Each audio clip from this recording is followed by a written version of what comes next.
Elektriskais dārgāks vai lētāks viņiem būs pat dīzela gāzi? Dotajā brīdī ar litiju bateriju mums viņš ir arī panākts vienādā cenā. Tā kāds pircējs būs dīzelim, elektriskajam gāzniekam? Tas Kuram izdevīgāk kāds? izdevīgi tas nozīmē, kā tu viņu lieto, kurā vietā tu viņu lieto. Nu, telpās gribēs elektrisko. Telpa, lai tev nedūmo, tad izvēlamies elektrisko. Cik ilgi elektriskais turēs? Pirms no rīta noņem no rozetes nost. Visu dienu varēsi maukt un vakarā noliks. Un cik ilgā laikā uzlādējās? Aptuveni 4 stundas.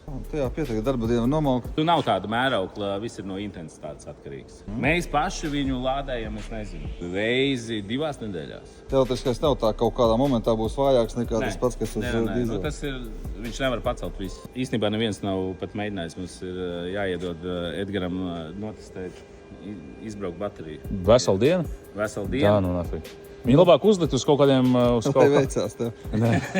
uzlikt uz kaut kādu pacēlāju, lai viņš vienkārši griežās visu dienu. Viņam Tā, ir tā, slodze. viņam slodzi vajag. Tā viņš Tev vajag nogriezīs cilāt. 2 nedēļas ar šitā Jā, te. jā, tev vajag cilāt augšā lejā. To vajag ērūfam iedot, lai viņi patestē. Jā, šindeļas, lai pastēpē.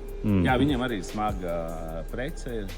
Viņi īstenībā ar tādu vecu aparātu brauc, viņi saka, ka viņš nelūdz beiga figēnu un džožnīs. Tā vienkārši tagad jaunu pirkt un viss. Īpašs eksponāts, to īpašo eksponātu varētu Ivaram iedot tirgošanai. Pēc tam bija manīgi, kas metālu uz noliktavu. Es ar šitā paņēmu.